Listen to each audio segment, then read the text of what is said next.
মাদারীপুরের শিবচরে ছাত্র জনতার গণবিপ্লবে সংঘটিত গণহত্যার বিচারের দাবি, দুর্নীতিবাজদের গ্রেফতার, অবৈধ সম্পদ বাজেয়াপ্ত ও তাদেরকে নির্বাচনে অযোগ্য ঘোষণা, সংখ্যানুপাতিক পদ্ধতিতে জাতীয় সংসদ নির্বাচন, ইহকালীন শান্তি ও পরকালীন মুক্তির লক্ষ্যে ইসলামী সমাজতান্ত্রিক কল্যাণ রাষ্ট্র প্রতিষ্ঠার দাবিতে গণসমাবেশ অনুষ্ঠিত হয়েছে।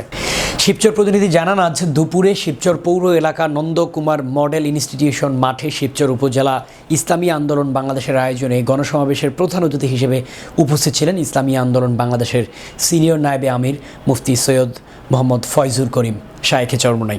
সংস্কৃতি বিষয়ক উপদেষ্টা মুস্তফা সরোয়ার ফারুকীকে পদত্যাগ করতে বাধ্য করা না হলে কঠোর কর্মসূচির হুঁশিয়ারি দিয়েছেন ইসলামী আন্দোলন বাংলাদেশের সিনিয়র নায়েবে আমির মুফতি সৈয়দ মোহাম্মদ ফয়জুল করিম। তিনি আজ শনিবার বিকেলে শিবচর নন্দকুমার মডেল ইনস্টিটিউশন মাঠ প্রাঙ্গণে ইসলামী আন্দোলন বাংলাদেশের শিবচর শাখার আয়োজনে ছাত্র জনতা গণবিপ্লবের সংঘটিত গণহত্যার বিচারের দাবিতে গণসমাবেশে একথা জানান তিনি। ক্ষমতার মসনদে বসে ফারুকী সহ বিতর্কিতদের উপদেষ্টা বানানো হচ্ছে অভিযোগ করে ফয়জুল করিম বলেন, ফারুকীকে কোনো যোগ্যতা ও কোন গুণে উপদেষ্টা করা হলো তা আমার প্রশ্ন। যদি ফারুকীকে পদত্যাগ করতে বাধ্য করা না হয় তাহলে কর্মসূচি দেওয়া হবে।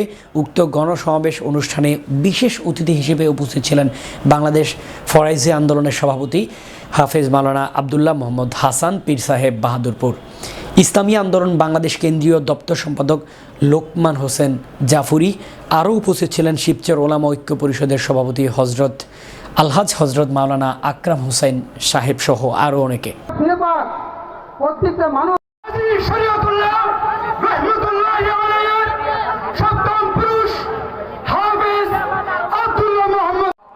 আপনাকে সহযোগিতা করার জন্য এদেশের আলেমরা প্রস্তুত।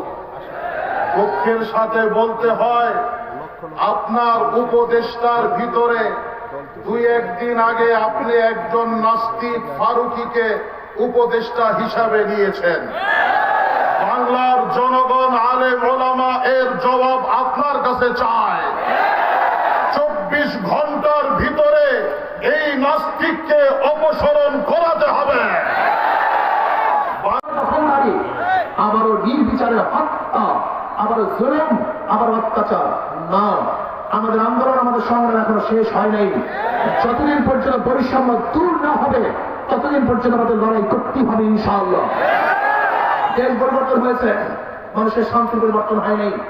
এদেশে আমরা মুসলিম লীগের শাসন দেখেছি, আমরা আওয়ামী লীগের শাসন দেখেছি, আমরা বিএনপি শাসন দেখেছি, আমরা জাতীয় পার্টি শাসন দেখেছি, বহু দলের শাসন দেখেছি, কিন্তু মানুষের ভাগ্যের পরিবর্তন দেখি নেই।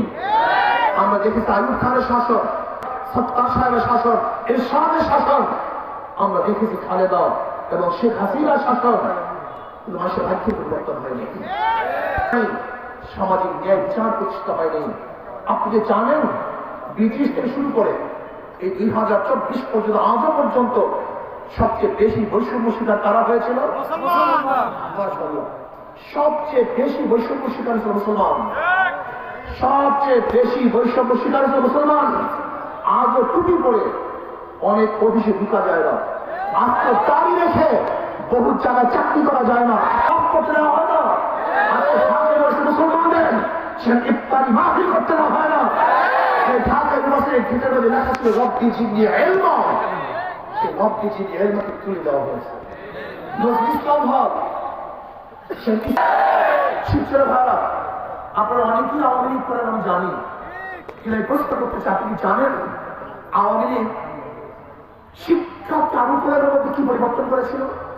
আপনি জানেন না। শিক্ষাকে জ্ঞান, মানুষের আদর্শ কি সেটা প্রমাণ করা হয়েছে মানুষ থেকে না, মানুষ জানোয়ারের থেকে। শুধু আমাদের বাচ্চাদের মাথার মধ্যে ঢুকে মানুষ থেকে না, মানুষ জানোয়ারের থেকে, তাহলে এই মানুষের মুসলমান থাকলে সে নাস্তিক হয়ে যাবে। শিক্ষা সংস্কৃতির মধ্যে হীন এমন কোন দুষ্কর্মী নাই যে দুষ্কর্মী ঢুকানো হয় নাই। পাপ মাসের কিভাবে বেয়াদবি করবে, কিভাবে নিজের কাপড় কোন জায়গায় রাখবে, তা পর্যন্ত এই শিক্ষার মধ্যে শিখানো হয়েছে। সেটা লজ্জার কিছু নেই। আপনি জানেন এই গোটা বাংলাদেশটাকে নাস্তিক বরাবর চক্রান্ত দিয়েছিল। শুধু কি তাই, এই বাংলাদেশ থেকে বিক্রি করার ষড়যন্ত্র চলতেছে। ভারত একটা অঙ্গরাজ্য করার চক্রান্ত করছিল।